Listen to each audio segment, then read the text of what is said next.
Peu importe ce qu'il essaie, le président russe Vladimir Poutine ne semble pas pouvoir remporter une victoire en Ukraine. Son ennemi semble avoir toutes les réponses. Les chars, la puissance aérienne et l'artillerie tombent tous en nombre record face aux contre-attaques et aux assauts astucieux de l'Ukraine. Que signifie tout cela ? Les forces de Poutine sont dévastées dans les cieux et sur le terrain, alors que l'Ukraine frappe encore et encore. La Russie est écrasée alors que l'Ukraine déchire ses jets, ses chars et son artillerie. Avec 4 incidents récents qui démontrent quelque chose que Poutine est rapidement forcé d'apprendre, l'Ukraine a le numéro de la Russie. Le premier exemple du génie tactique de l'Ukraine vient du 14 mai, dans la petite ville de Pokrovsk. Cette ville est une cible de Poutine depuis au moins la mi-2024. Non seulement parce qu'elle revêt une importance stratégique massive pour l'Ukraine et la Russie. Actuellement, Pokrovsk est l'un des bastions les plus vitaux de l'Ukraine sur le front de l'Est. C'est un carrefour logistique, reliant plusieurs autres positions défensives de l'Ukraine. Grâce aux routes qui traversent et encerclent la ville, elle est également dangereusement proche de l'arrière ukrainien. C'est pourquoi Poutine veut tellement la ville. Si la Russie peut prendre Pokrovsk, cela consoliderait leur contrôle dans la région de Donetsk. L'Ukraine doit empêcher cela. Cela nous amène au 14 mai et à la dernière tentative des forces de Poutine pour prendre cette ville vitale dans ce qui s'est avéré être un autre échec tactique russe. Poutine ne semble pas tirer les leçons de ses erreurs. Peu importe combien de fois l'Ukraine réussit à canaliser les unités mécanisées de son armée dans des zones de tuerie avant d'anéantir ces unités, Poutine continue de faire la même erreur. C'est ce qui s'est passé à Pokrovsk. La Russie a commencé son assaut raté en rassemblant une colonne mécanisée dans la ville de Rovdivka. L'objectif était simple, lancer une attaque mécanisée, permettant à la Russie d'établir une tête de pont à Mirnorod. La Russie avait même une route vers la ville. Un tronçon de route asphalté de 3 points, d'1 mile de long, reliait les 2 établissements. Tout ce que la Russie avait à faire était d'envoyer ses chars et ses véhicules de combat d'infanterie le long de cette route, et elle serait en mesure de démonter les défenseurs ukrainiens à Mirnorod.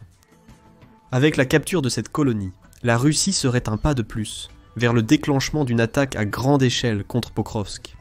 Un plan simple peut être le problème de la Russie. Ce que les forces de Poutine n'ont pas pris en compte, c'est la zone industrielle construite autour d'une mine de charbon dans la région sud de Mironorad. Cette zone comporte plusieurs gratte-ciel et des ascenseurs de puits ponts miniers. Cela offre à l'Ukraine de nombreux points d'observation fortifiés en béton surplombant le reste de la ville. Parfait pour organiser une contre-attaque contre les forces russes envahissantes. L'Ukraine surveillait la colonne mécanisée russe depuis son départ de la zone de rassemblement.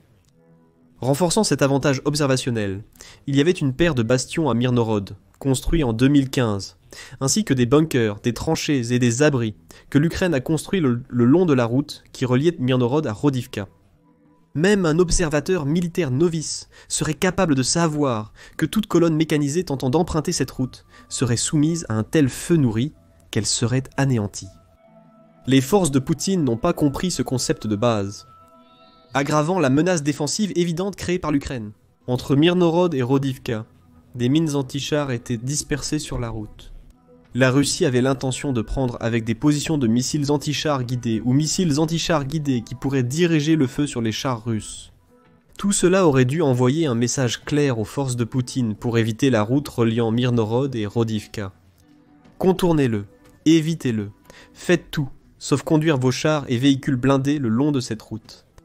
À son crédit, la Russie a été assez intelligente pour au moins envisager de faire exactement cela, mais l'Ukraine avait anticipé ce problème.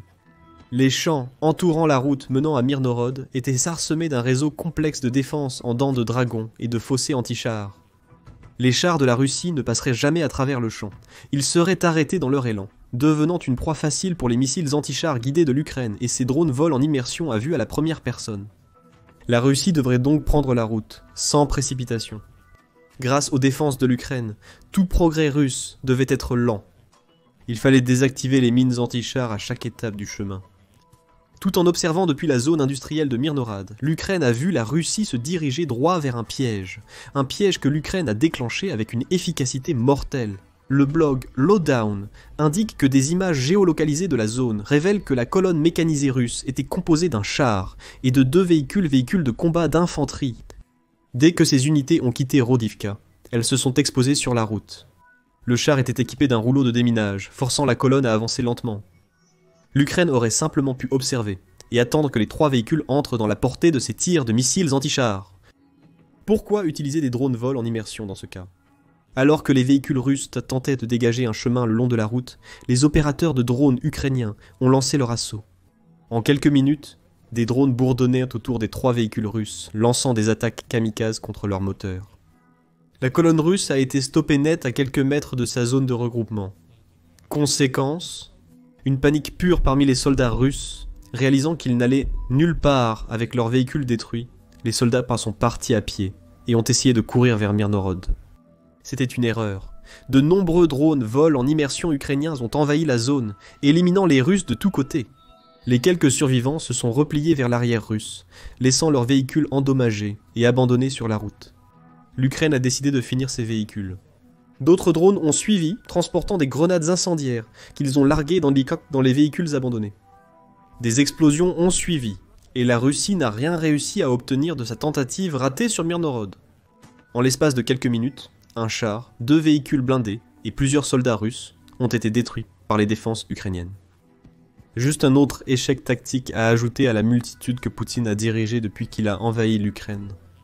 En plus de cette tentative pathétique d'attaque contre les fortes fortifications de l'Ukraine, il y a aussi la récente destruction d'un jet russe par l'Ukraine. Le 12 mai, la 58e brigade d'infanterie motorisée séparée de l'Ukraine a diffusé des images directes d'un de ses soldats détruisant un jet de Su-25 russe avec un missile solaire ou surface air missile tiré à l'épaule. Ce soldat, connu uniquement sous le nom de Code de Talib, a une longue histoire avec les jets de combat russes. Il avait déjà abattu 3 appareils auparavant, mais le Su-25 reste sa victime la plus importante à ce jour.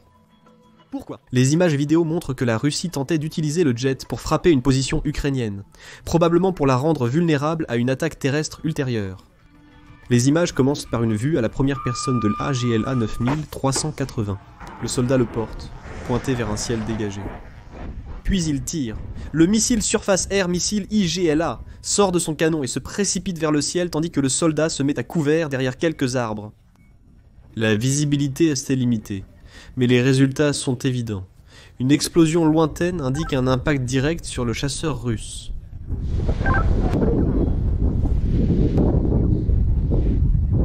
Les images se terminent par un simple message de Talib. Bienvenue en Ukraine, bienvenue en Ukraine. La brigade de Talib a suivi lors du rapport sur l'incroyable frappe, notant qu'il déteste quand n'importe quel de ses déchets survole son terrain. C'est un redoutable chasseur, restez à l'écoute pour en savoir plus.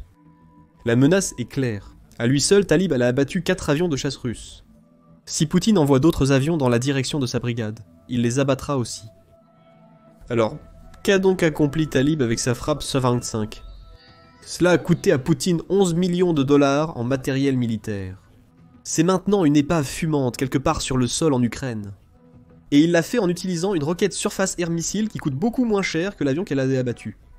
Le Su-25 est l'un des atouts les plus importants de la Russie dans la guerre en Ukraine, malgré le fait qu'il s'agit d'un avion de chasse qui date de l'époque soviétique. Les 11 premiers avions ont été mis en service en avril 1981.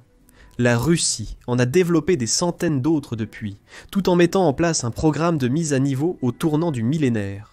Pour rendre les jets plus efficaces, Poutine a utilisé ces jets pour mener des frappes isolées contre les positions défensives ukrainiennes. Ils sont certainement conçus à cet effet. Chaque Su-25 porte un canon de 30 mm, capable de tirer 3000 coups par minute, ainsi que 250 cartouches de munitions. Plus inquiétant pour l'Ukraine. Le jet est équipé de 10 pointes d'attache externes qui peuvent être équipés d'une large gamme d'armes, faisant du Su-25 un chasseur multirôle. Parmi ces armes figurent plusieurs types de missiles air-sol, dont le KH-23, le KH-25ML et le KH-29-1A. Un Su-25 peut également transporter jusqu'à 8 bombes de 1102 livres, jusqu'à 8 nacelles de roquettes, et même des nacelles de canon montées sur ses points d'attache externes. Tout dépend de la mission spécifique pour laquelle le jet est déployé. Peu importe la configuration. Il est clair que le Su-25 que l'Ukraine vient d'éliminer était une menace pour ses forces terrestres, une menace que Talib a neutralisée en quelques secondes.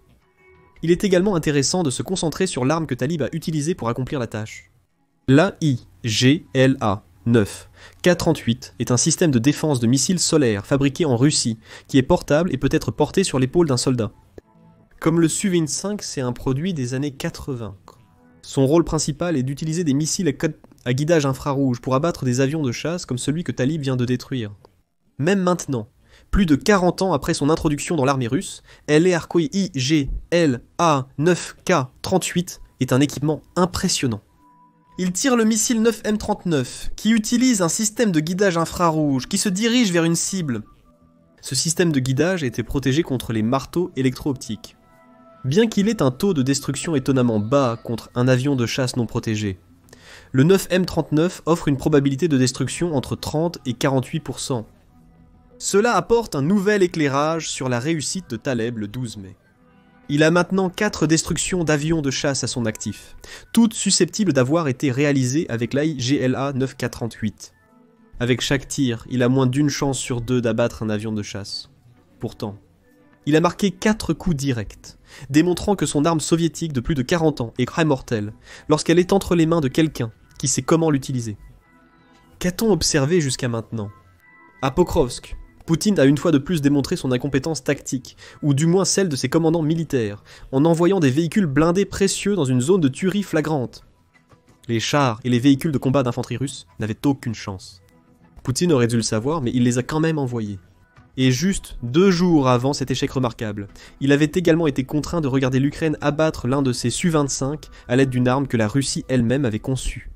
Encore une fois, la tactique ukrainienne et l'utilisation supérieure des armes ont conduit à une perte humiliante des actifs russes. Et il y a plus, beaucoup plus. Ensuite, il y a ce qui s'est passé à un endroit non divulgué, que l'on croit être soit Belgorod, soit Koursk. Les deux sont des oblasts frontaliers russes, qui sont des cibles claires pour l'Ukraine, ce dernier ayant même été soumis à une contre-invasion ukrainienne en août 2024. Dans des images diffusées par l'armée ukrainienne le 9 mai, on voit un drone de reconnaissance voler au-dessus d'une grande ligne d'arbres. Parmi ces arbres se cache l'une des armes les plus sophistiquées de la Russie. Un 2S-4-3 Malva Howitzer autopropulsé. Le Malva est l'une des nouvelles armes que Poutine déploie en Ukraine. Il est entré en service en 2023 et existe pour améliorer les capacités d'artillerie de l'armée russe. Il est aéromassif, mobile et délivre un coup très puissant. Le Malva est un monstre de 32 tonnes d'ingénierie russe, équipé par 5 personnes et capable de tirer jusqu'à 7 obus d'artillerie explosifs par minute. Ces obus ont des portées efficaces, allant de 15,2 à 31 miles, selon les munitions utilisées. L'arme est également montée sur un châssis à 8 roues, qui lui permet d'atteindre une vitesse maximale de 49,7 miles par heure, permettant à la Russie de le transporter rapidement là où le Malva doit aller pour présenter la plus grande menace possible contre l'Ukraine. Le Malva que l'Ukraine a repéré près de Belgorod ou de Koursk devait être éliminé. Pour gérer le problème du Malva, l'Ukraine a utilisé une arme qu'elle alla maîtriser pendant son combat contre la Russie, un drone-vol en immersion. Les 35 secondes de séquence partagées par l'armée ukrainienne semblent être filmées par un drone de reconnaissance qui repère le Malva russe, caché parmi plusieurs arbres. Le drone commence à explorer en filmant l'artillerie super arme de la Russie sous plusieurs angles.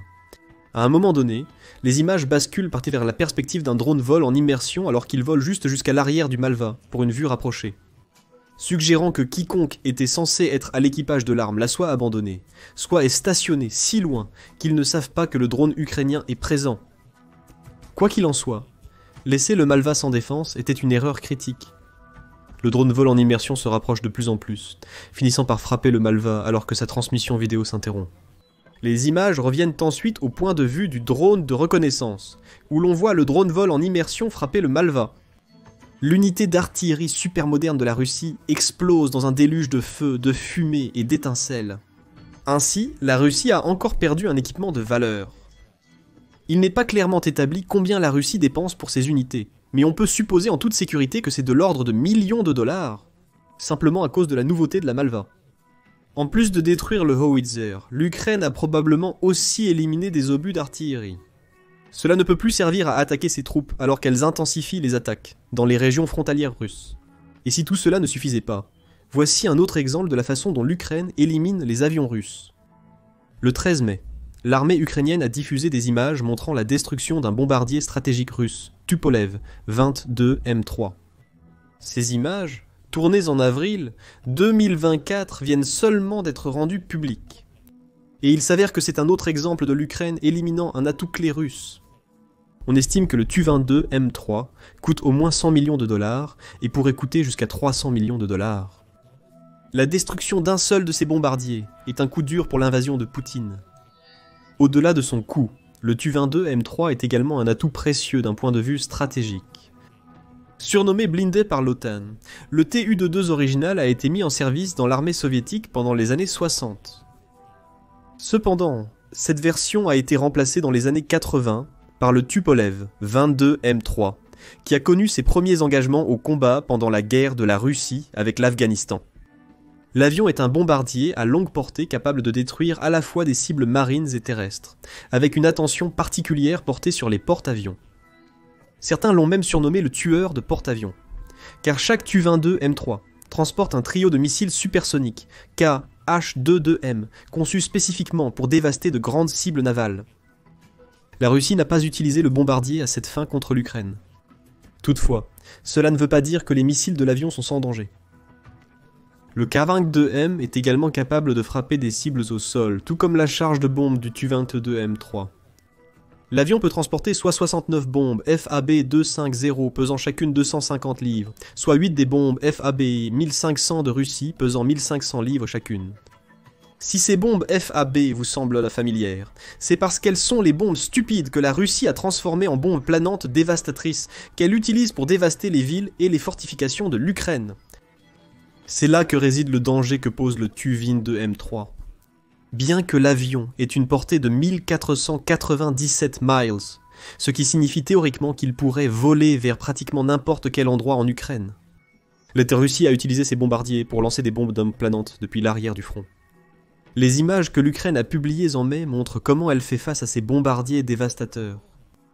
Et voici la pire partie pour Poutine. L'Ukraine a réalisé son exploit remarquable en utilisant le S-200, qui est une arme ancienne développée pendant les années 60, que l'Ukraine a réussi d'une manière ou d'une autre à transformer en tueur d'avions russes. Dans les images diffusées, on voit le Spartan S-200 être préparé. Le S-200 est verrouillé, chargé et en cours de préparation par l'équipage pour le lancement. C'est un risque en soi.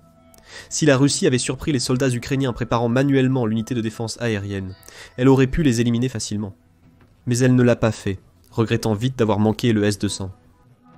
On voit le S-200 élever son missile en position de tir, puis décoller, le missile se précipite dans le ciel, et puis plus rien.